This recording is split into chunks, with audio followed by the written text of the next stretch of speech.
Olá. Bom, hoje eu vou falar sobre Beowulf, que é um poema épico. Neste caso, nesta edição, é na tradução de um poeta irlandês chamado Seamus Heaney. Seamus Heaney foi um prêmio Nobel, recebeu o prêmio Nobel de Literatura em 1995. Tradução, por que tradução? Porque a língua original é o Old English, ou em outras denominações, anglo-saxão, ok? Eu, para vocês terem uma ideia, é mais ou menos isso, tá? É uma língua e que tem vídeos no YouTube de professores ah, acadêmicos que estudam a língua anglo-saxã, lendo as primeiras linhas, né?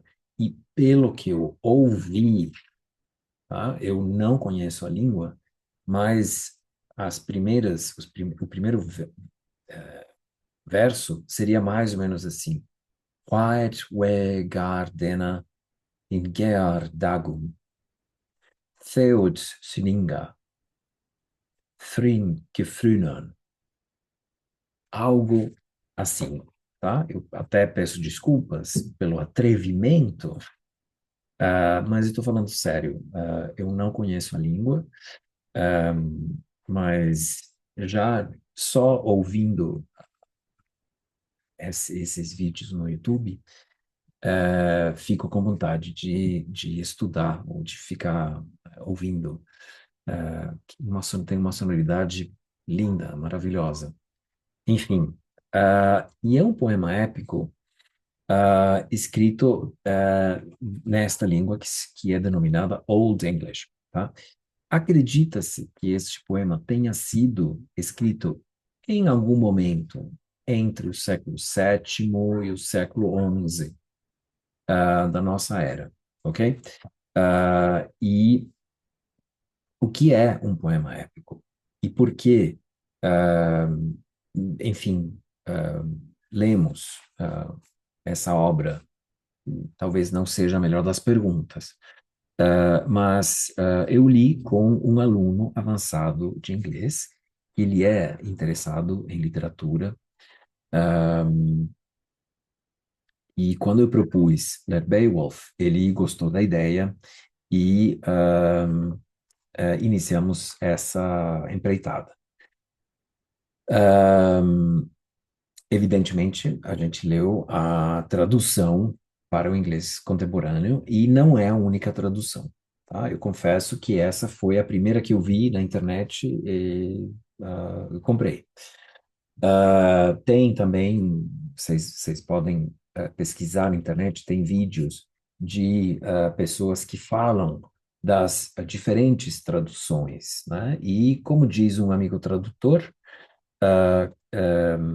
eu vou usar a frase dele, que na verdade, sobre textos antigos, sobre textos em outras línguas, não existe realmente uma tradução que seja a tradução.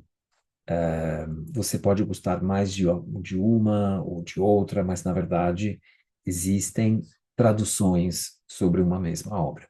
Então, estamos falando de obras que são canônicas, né? E por esse motivo, existe uma fortuna crítica e de traduções vasta, né? São muitas as traduções. Você pode cotejar, comparar várias, né? E ficar com aquela que for do teu gosto, né? É, Então, para um aluno avançado de inglês, é uma coisa. Agora, para alunos com um nível intermediário avançado, por exemplo, eu acho que para aqueles que tenham algum interesse em literatura e em história, seria interessante, de repente, apresentar algumas passagens ou apresentar algum tipo de informação a respeito dessa obra, e muito por conta da história da língua inglesa. Depois de que os romanos, em teoria, né, porque inclusive há controvérsias, há debates sobre o fato de que os romanos teriam se retirado da Inglaterra no século V, ou que teriam se retirado totalmente, né? Esse é o grande debate, né? Que aparentemente existe uma leveza em dizer assim que a partir do século V, na caída do Império Romano, os romanos se retiraram, né? Deixaram, abandonaram a Inglaterra. Não teria sido tão assim. Mas, na verdade, a partir dali, a partir do século VI, VII, começa a invasão dos povos nórdicos, que se você olhar para o mapa da Inglaterra e dos países nórdicos, eles estão muito perto, realmente é muito perto, né? Foram invadidos pelos anglos, pelos saxões, pelos vikings, e, inclusive, esta história, na verdade, não se passa na Inglaterra, se passa na Dinamarca, ok? E são os Danes.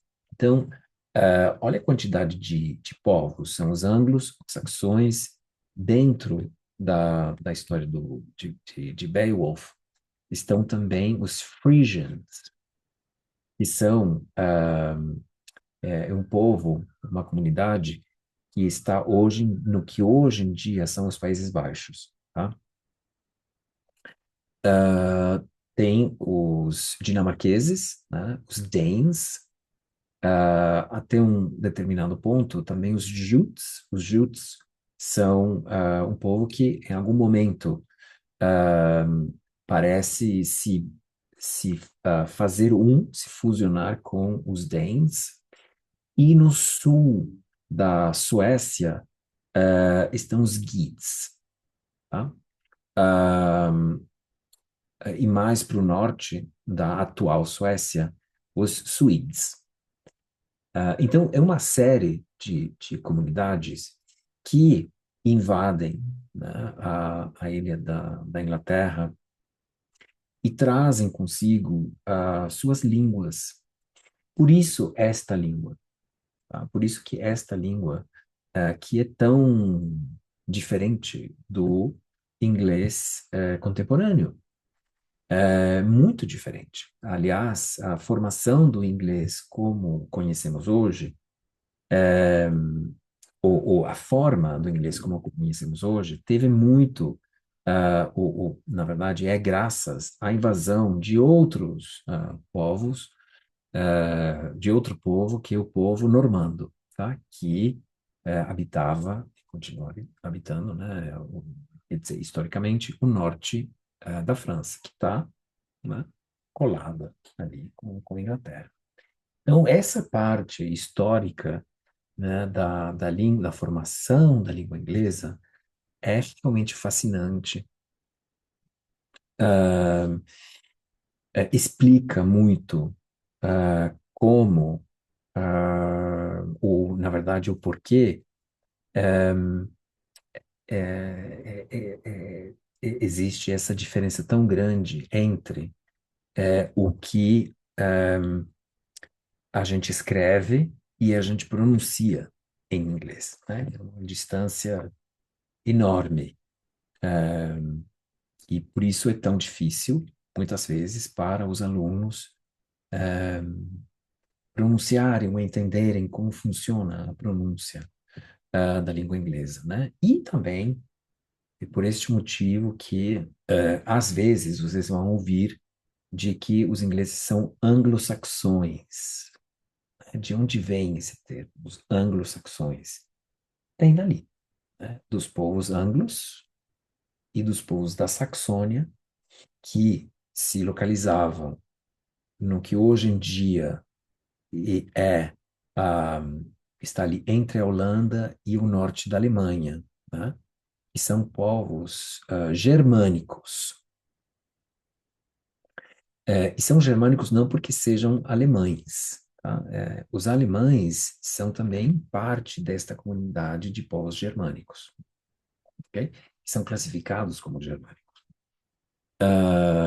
Por isso que a língua inglesa é mais, embora tenha influência latina, muito por causa dos normandos, né, que levaram o francês, mas, embora tenha essa influência posterior, ela tem, é muito mais germânica do que latina, tá? Então tem esse dado que é muito interessante. Agora, o outro aspecto é o gênero.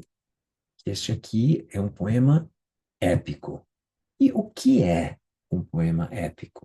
Um poema épico é um poema que conta as histórias, ou mitos, e eu estou usando a palavra mito no seu sentido etimológico grego original, que um mito é uma história sobre heróis. E o herói aqui é Beowulf, ok? Agora, sobre a composição do poema. Foi feita por um autor ou pertence a uma tradição oral, ok? Evidentemente, a resposta não existe. O que é possível conhecer são as teorias, as conjecturas que os estudiosos têm feito a esse respeito. Tá? Então, por um lado, nós temos toda uma vertente de estudos que vem dos estudos clássicos, que considera que, por exemplo, nos grandes clássicos da Grécia Antiga, a Ilíada e a Odisseia, que são poemas atribuídos ao poeta Homero, eles seriam, na verdade, parte de uma tradição oral. Quer dizer, os povos helênicos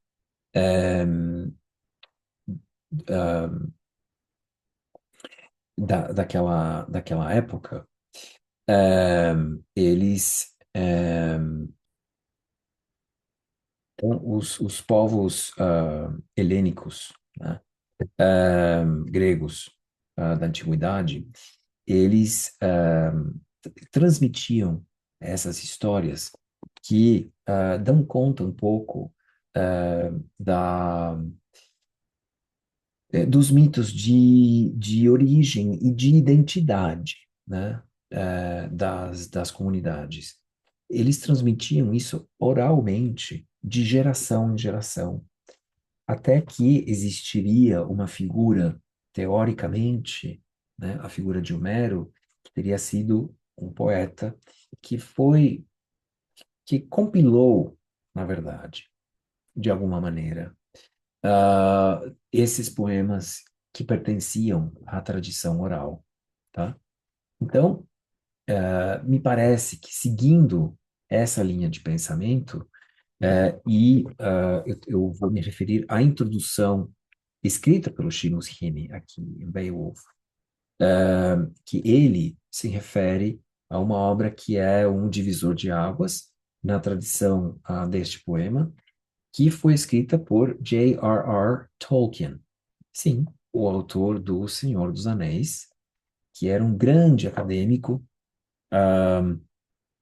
da Universidade de Oxford, e que estudava, era fascinado por essa tradição de histórias e de mitos germânicos. Então, em 1936, ele publicou um livro no qual ele sugere que sim, que existe, que em primeiro lugar, Beowulf é uma obra fundamental, e que teria existido um autor, no sentido não de autoria como a gente entende hoje em dia, de criar uma obra original, mas um autor que teria feito um compilado, né, uma reunião, né, teria reunido esses mitos, né, pertencentes à tradição oral germânica e teria feito, sim, uma obra autoral no sentido de a ordem, a sequência dos eventos. Ele teria selecionado quais elementos de todas essas histórias seriam os fundamentais para criar este poema épico. E esse poema épico, como eu falei, ele se passa na Dinamarca.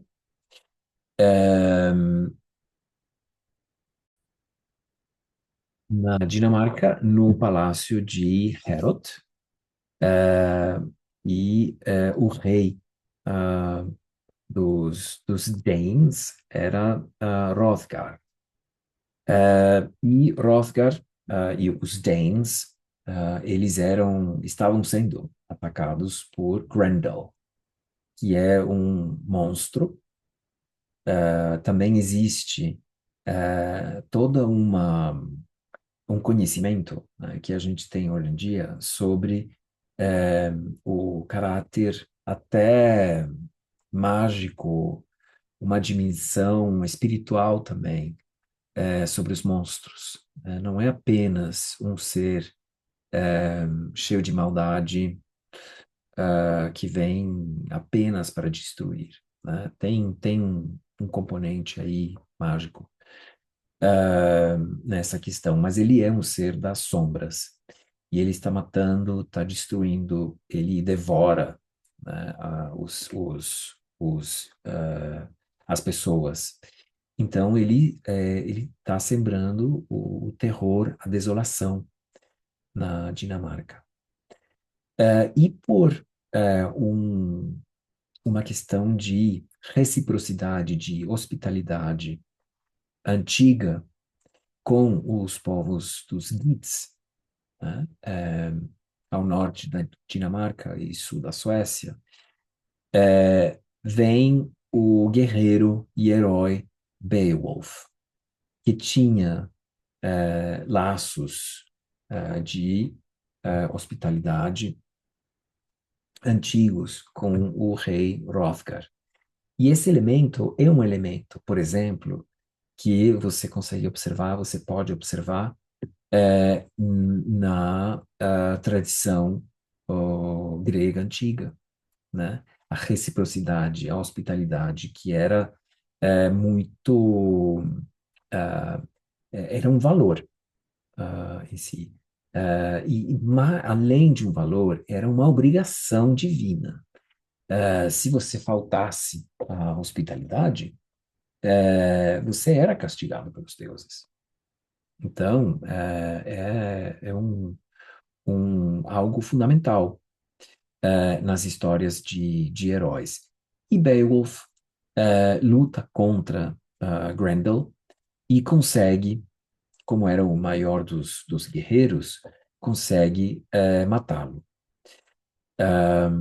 E, bom, acontecem outras coisas além disso, né? A mãe do monstro Grendel contra-ataca, Beowulf luta contra ela, e depois, anos depois, depois de Beowulf retornar às suas terras e se tornar rei delas, ele tem que lutar contra um dragão, que é uma história muito típica dos povos germânicos, um dragão que escondia um tesouro.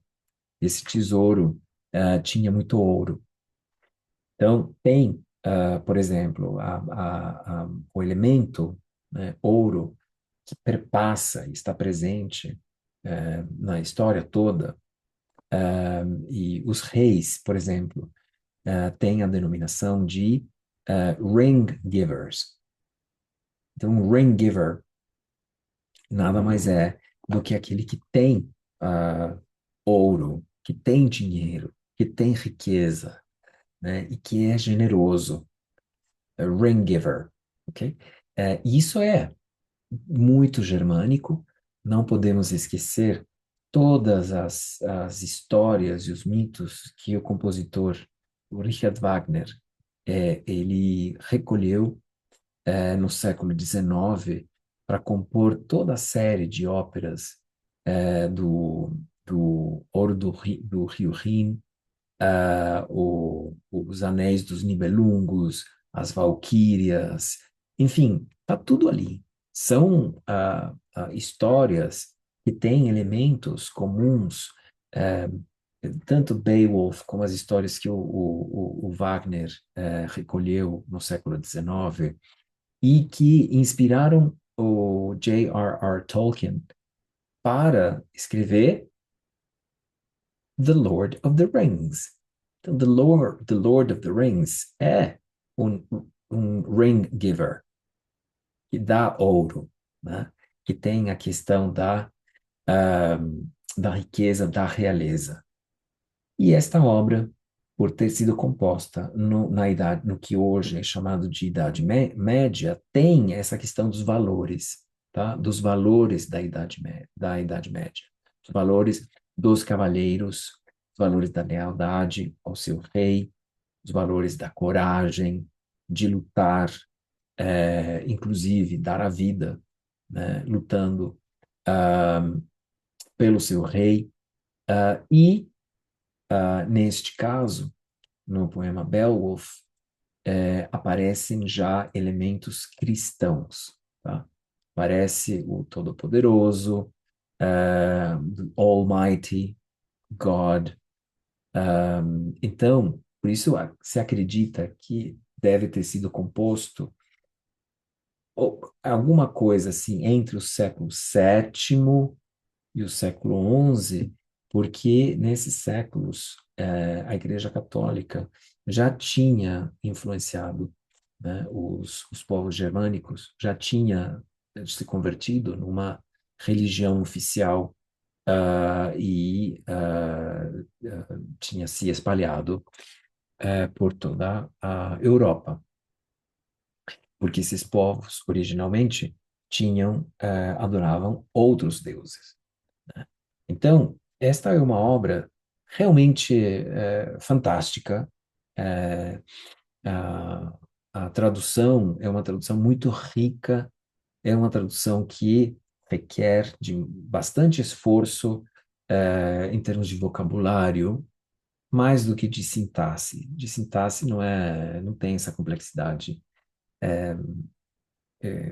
Eu acho que Shakespeare é mais complexo em termos de sintaxe, mas assim, eu estou falando quase uma bobagem, né? Porque se você lê Shakespeare é original, o inglês do século XVI, né?